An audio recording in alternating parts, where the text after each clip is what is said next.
Hi, I'm Rayma. And I'm Andrea. And this is Mile High Murder. We are just slightly obsessed with true crime. We text each other when new missing persons cases are unfolding. We add each other to Facebook sleuth groups and definitely feel like we have solved the cases before anyone else. We aren't creepy, I promise. I'm sorry. That was dumb. It's fine, I'm just gonna laugh. I'm ready. Sorry.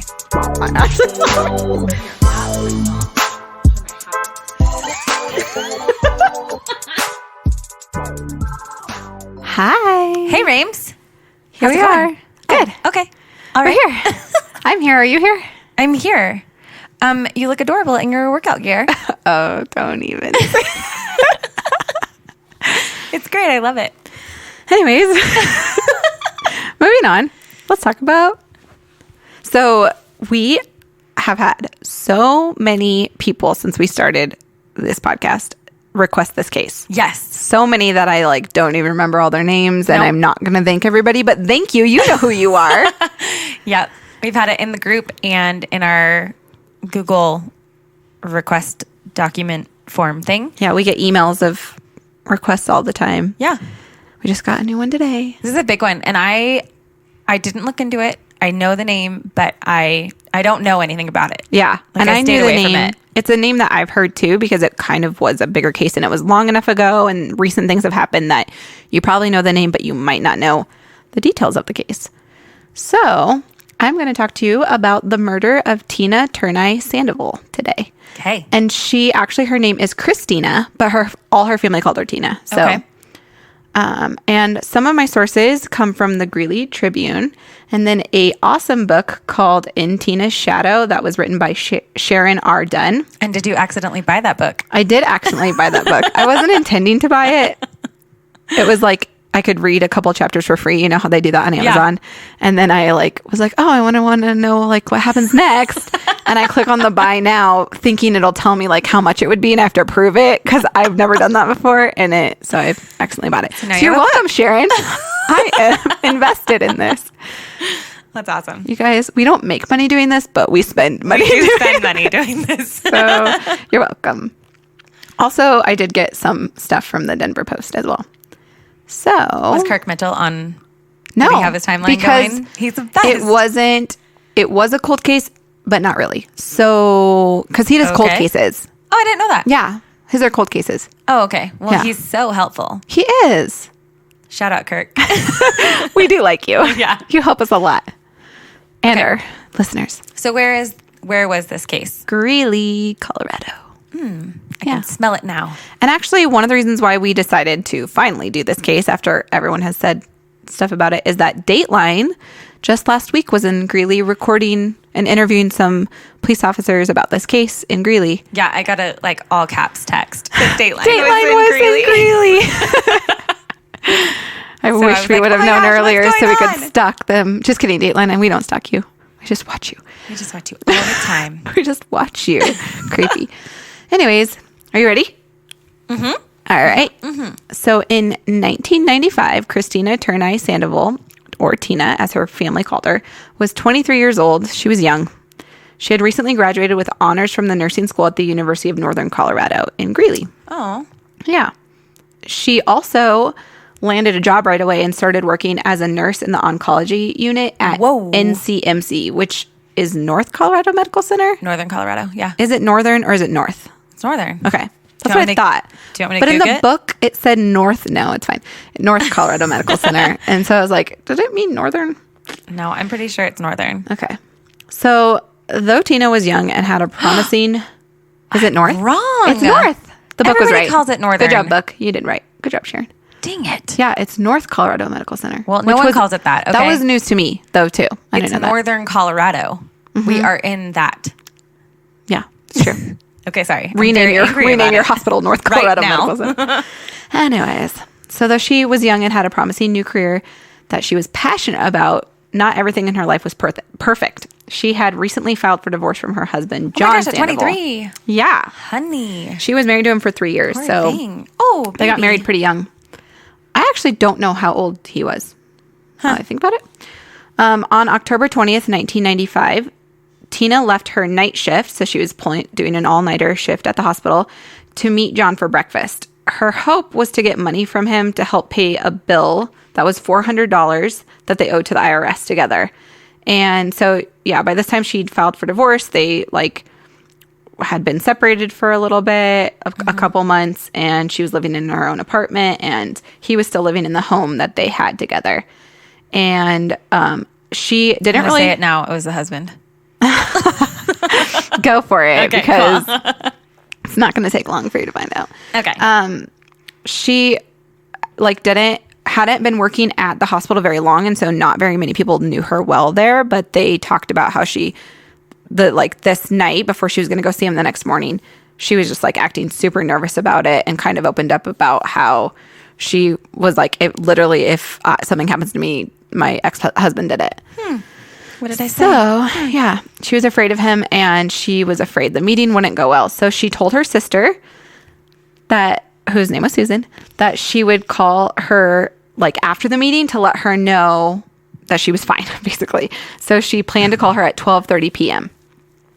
So in the book In Tina's Shadow by Sharon, it talks about Tina confiding in her coworkers and family that John would call her every day at work after Tina filed for divorce. What? So actually, also one of the receptionists like would take the call, and he would call 6 a.m. every morning. And she was like, the receptionist was even like, this is not okay. Like, he should not be doing this. Calm down.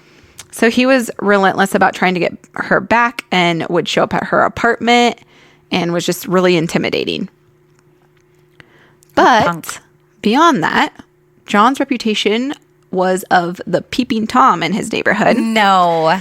And he also was an alcoholic, a drug user, and a great guy. Yeah, definitely paints a picture why Tina was nervous of going to this meeting. And it sounds like she was like an amazing girl, and he just had like a double life kind of thing. And she finally found out about it, and that's why she left him. What a turd. Yeah. So Tina finally filed for divorce after several months of officers coming to her home to question her about where her husband had been the night before. Women had identified her car as a car that would follow them at night, which he was driving. Oh, yeah. okay. I was like, So it was her car, but he was driving it. When Tina asked John for the truth, he confessed to stalking women and sneaking into their homes to steal their underwear. Ew. Yeah. And he even pled guilty to a stalking and harassment charge to a woman in Evans. Ugh. So, and also one time Tina found a bag full of women's underwear and so she filed for divorce like right after that. Yeah. In the garage. Yep. So Tina went to the house that they shared together for breakfast and met John, and 12:30 came and went, and her sister Susan didn't receive a call from her. So she was worried, obviously, and all of her family is local, and they still are actually. Oh, okay. As far as I know. And so Susan, actually, her sister drove by John's house to see if like her car was there or they were there, and she didn't see anything. So she kind of like, I think she's trying not to worry, but she is worried, you know? So you know how you talk yourself out of it? She's kind of in that spot where she's talking herself out of it. And by 5 p.m., not hearing from her, she decided to call her mom and tell her mom what was going on. And her mom had no idea that they were going to go meet, it seems like. So her mom's name was Mary Ellen, and she was working at the UNC bookstore. And she right away went over to Tina's apartment to see if she was there, but she wasn't, and her car wasn't there. And so her mom drove around to a few places that she thought like maybe Tina would be. So she knocked on John's door, and John lived with his aunt, and her kids lived in his basement. And John's aunt answered the door. Mm-hmm. And she said she like seemed kind of weird. Like she's like, they knew each other, obviously, like they were kind of related, you know? Yeah. And she was like acting kind of weird towards her when she answered the door. And so, but she said like she didn't know where they were, where John and Tina were. And then after that, she drove to John's mom's house, and they weren't there. So she went back to John's house, and this time John's aunt let her in. And when she went in, she saw a jacket of Tina's. So she obviously knew for sure Tina had been there. Mm-hmm. And so she decided to go to the police immediately after she found the jacket and was like, okay, where are they? You know? And she, reported it to them. She went into the police department, actually. She didn't even call them. She went in. Oh, wow. Yeah. So even though it was only 8 hours since Tina went missing, or really since she left work, they took it seriously immediately because They were getting divorced. And he was a pervy dude. He had a record. Like they knew who this guy was. So they immediately took it seriously. They're like, oh, that guy with all the underwear. Yeah. So Lieutenant Brad Goldschmidt knew of John's record and was assigned as one of the original detectives on the case, along with Keith Olson. So they searched her apartment with permission from her mom, I think, and then waited outside John's house for him to get home. Finally, at 1 a.m., he wasn't home, and they knocked on the door, but the aunt wouldn't allow them in. So why? She just wouldn't. And then... If you ain't got nothing to hide. So true. Ain't that the truth? On. You let them in. You find that girl. The detectives started to search nearby John's house for Tina's car because they were like, okay, they thought he was, responsible. They thought this guy is shady. So they're like, if he had her car, he would, he's doing this alone. He would have had to park it somewhere nearby where he could walk home, right? Right. So that's this detective's reasoning. So they're like, let's search for the car. And they find it 4 blocks away from John's house behind a Save-A-Lot. I've never been to a Save-A-Lot. Neither have I. What year was this? 95. I have no idea what that is. I don't even know if it's still a thing. I should look that up. I don't think so. I've never heard of it. Yeah, but I mean, I also don't go, I'm not. Is it like a pick and save? Well, I've never heard of that. What? It's Big Lots. I've heard of Big Lots. Not yeah, it used to be called Pick and Save. Oh, I didn't know that. You were a baby when it was Pick and Save. Probably. So they assigned an officer to watch the house and let them know when John arrived. Meanwhile, and I love Lieutenant Brad Goldschmidt. He's awesome. He was looking into past charges against John. Bro, and wait. realized there's a Save-A-Lot in Greeley. Oh, yeah, it's probably that one. So it's still a thing. Still a thing. Okay, well. So Lieutenant Brad Goldschmidt realized that a recent trespassing charge that John had against him was mistakenly charged as a misdemeanor, and it actually should have been a felony. Gosh. And so he immediately started rewriting an arrest warrant. So at least they knew we can arrest him. Yeah. And so when John finally arrived at 5:46 a.m. to his house, Excuse me. so he was out all night long, officers knocked on the door again. And as they walked by his truck to get into the house, and they saw a freshly used shovel with wet dirt on it. Oh, and this is October. on. So it's probably cold outside, maybe a little bit of snow, but yeah. And when his aunt answered the door this time, she told the police that John was in the shower. And so they were all worried, oh my gosh, he's washing all the evidence off. He's washing evidence off. Yep. Ugh. And so they already at this point, behind the scenes, were getting warrants to search the house. They were like, good. We have enough reason to believe we should search the house. So they were already kind of getting cleared behind the scenes anyways. And when they knew he was showering, they right away, can you make the call to let us get in, and they released them to go ahead and get in. Yeah. So they entered the house and announced to John that they were there, and he jumped barefoot out of the window and ran out of the house, ran out. So at gunpoint, they tell him to stop, and he stops, and they tell him to get on the ground. Outside. No, he had clothes on. Oh. So he, first, it was enough time that had passed that he was able to shower and get dressed. So he actually just had a t-shirt and jeans on. Oh, it would have been funnier if he were jumping out a window naked. It would have been funnier, but he was barefoot. He didn't have time to put shoes on, apparently. So they take him to the police department, and he denies knowing where Tina is, of course. But then why jump out the window, fool? Yeah, right?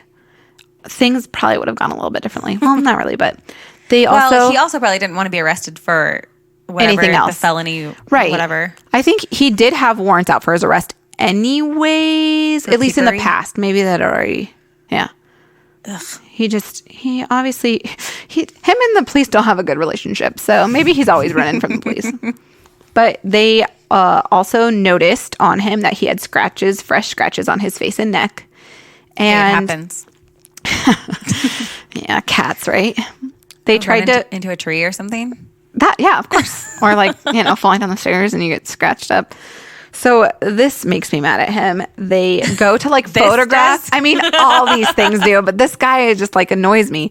So they go to photograph him to get like the scratches. And he like won't stop fighting them, so won't hold still for them to get a clear picture. So they have to like bring other officers in to hold him down to like get a picture of him. Yeah. Because he's just like trying. And the other thing that they said he did, like they left the room and they obviously are still observing him in the room. And he's like bites his fingernails and they tell him to stop. And he keeps doing it because he's trying to get rid of any evidence under his fingernails. Ew, gross. Yeah. That's disgusting. But like it's infuriating because they can't really like force him at this point. What a child. To like, you know, not do that. They tell him not to, but so they start gathering evidence from his car and his house. And in his car, they find that underwear. No. They find that shovel and then a bucket, a big white bucket, a flashlight that had like a rope around it so you could put it on your neck, a rope, and a semi-automatic loaded pistol. And then when they searched the house, they obviously found muddy clothes that that were just like taken off by the shower, and then boots. And they also found several of Tina's credit cards. So that's rude. So rude. They started searching nearby fields and reservoirs, and they brought in bloodhounds to track Tina's scent. And they actually were able, like dogs were able to track that John was the last person to have driven Tina's car. They tracked that. Mm-hmm. But the dog like ended up getting tired, and they seriously, they tracked him like a long, like you can go in and read about it, but they tracked him a lot. Get another dog. It's because this dog's name was Daisy, and apparently he was an amazing dog, or girl. It was a girl. She was an amazing dog. Anyways, she's an amazing tracker. So she tracked him all the way from like the house to the police department. So she like, because that's where he was. That's where he currently was. So this dog's like legit. And so anyways, the dog got tired. So they had to like go the next day. But by that time, like the scent's different. You know what I mean? Yeah, anyways, still. They were able to track a lot, but they weren't able to find her body. So with no body and no real evidence, police continued to try to find something to pin the murder on him. And so this is pretty drawn out. And these are just kind of little tidbits throughout the years. But okay. So on November 17th, John was sentenced to 9 months in jail for a harassment and trespassing case. And he was also charged with gun possession, which was dropped in a plea agreement. So he wasn't, as a felon, he wasn't supposed to have a gun, right? Right. So a judge gave him 6 years in prison, of which he only served 4. And then in 1999, he moved to Las Vegas, where some of his family lived. So he was like, had like the thing around his ankle, the tracker around his ankle, but they allowed him to go live with his dad in Las Vegas. Okay. So though police were hopeful they had enough evidence and probable cause to charge him, the DA at the time, Al Dominguez, Dominguez? I might have written that down wrong. He wasn't sure if they had enough to like get him for it. So he waited and didn't charge him in hopes that he would either say something to self-incriminate himself, or that like DNA evidence would be able to be found and like science would progress enough that they could like really pin him down. They didn't want to charge him with it and then like lose, because they had no body and not really enough evidence. Had no idea where that shovel had been. Like they didn't know. Like study the dirt or something. Digging. I don't know. 1995, maybe. They did, and like I said, they searched a lot of places, and there were like tips came in, and they searched in like certain areas that they, like he went to a shooting range. They searched in that area. There were several areas that they went to, and one of the tips that came in recently after it all happened was that he used to work at the Sunrise Memorial Garden. It's a cemetery in Greeley. Oh, okay. And so they went there and they talked to a guy that worked there. John had worked there like 3 years before this all happened. And so they go there and they talk to the guy, and they're like, is there any way someone could like bury a body underneath the bodies? And he was like, no, because there's like a cement thing that they put underneath the bodies, and that actually. But my husband is, okay, maybe this is super dextery, but he was like, I think the best way to get rid of a body is to find like an open grave. Yeah. And like dump somebody. Oh, you already think you just wait. Oh my gosh. Okay. So this guy that like he used to work with this guy, and he was like, after I heard about all this happening, I actually like checked places I thought maybe he could have put a body and didn't find one. And so they checked it out. nothing really came of it at that time. So sorry, they put the person in and they do cement or no? Cement so under it sounds and then like the person. it sounds like cement under and then the person. Okay. Or it's like a thing that could be moved, but like it's so big that they're saying not one person could move it. I don't know if they use like machinery to move it or what. Okay. I didn't quite understand what it was, but it was some sort of thing that they're like, there's almost no way this could happen. But yeah, I don't know. Okay. So in 2009, so this is 10 years later, Detective Keith Olson took a look back at the case, and he looked back into, so by this time, like they have a new DA, different people are coming in. And so they're like, maybe this DA will approve. This was, his last name was Buck. I can't remember his first name. And maybe he'll approve like them charging him. So they were looking into it, trying to find something like we could take to him that they'll approve this. And he looks back into Tina's credit cards that he had. And at first, I guess they kind of got like missed that they were like Tina's credit cards. And I don't know how, because that's a huge evidence, but whatever. And they like saw that Tina had used them 3 days before she went missing, but she hadn't had contact with John in 30 days. So they knew this is like just so that alone. And then obviously like his muddy clothing. And when they figured it all out, like it led them to be like, okay, we definitely have enough that we could charge him at least. So the assistant district attorney's name was Michael Rourke, and he agreed to proceed with the charges.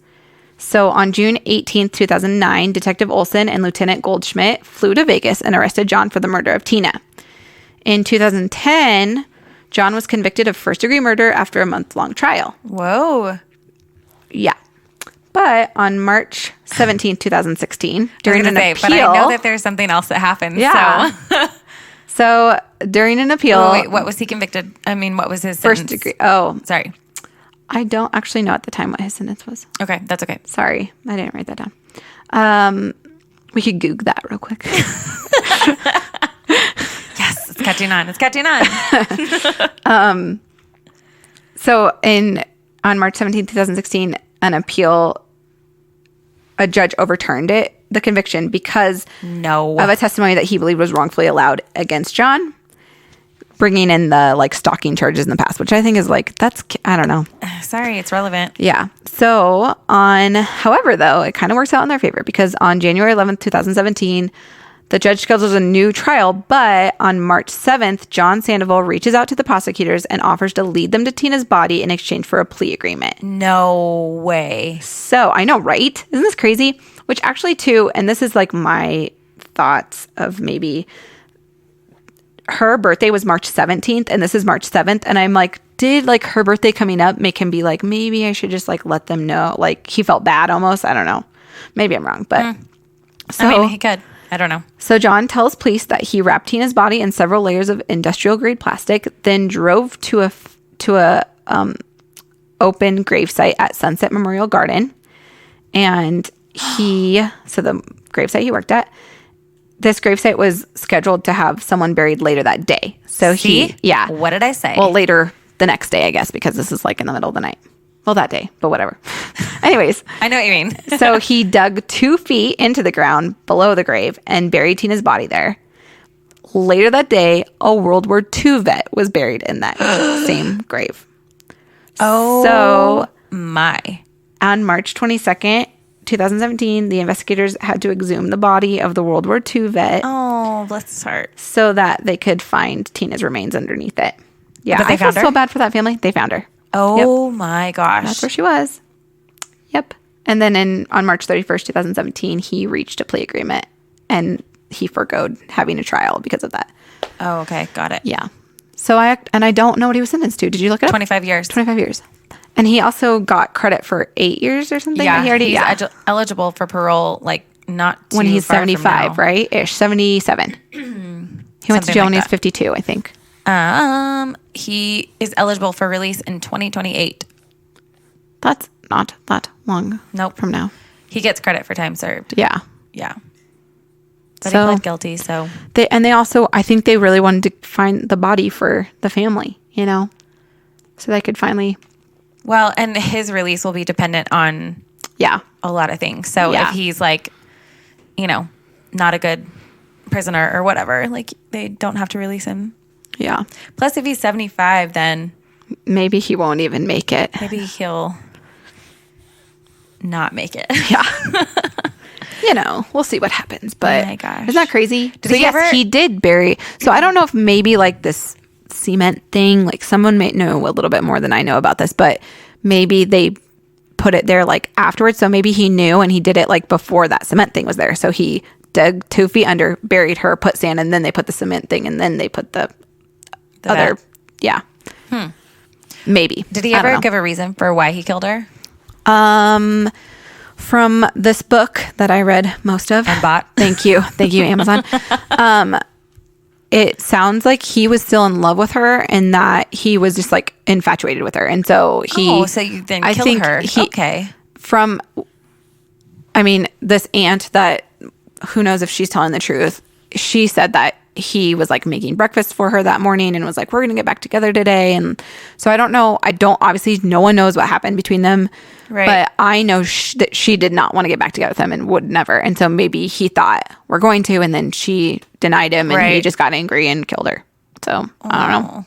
That's sad. Super sad. I'm glad that they finally, I mean, this isn't like a long time coming. 1995 and he finally tells them where the body is in 2017. Yeah. That's I wonder crazy. what prompted him to do that. Like, was his conscience? Yeah, that's what I like. I have no idea. At him. Or was it just literally for a plea agreement? A plea agreement. Yeah.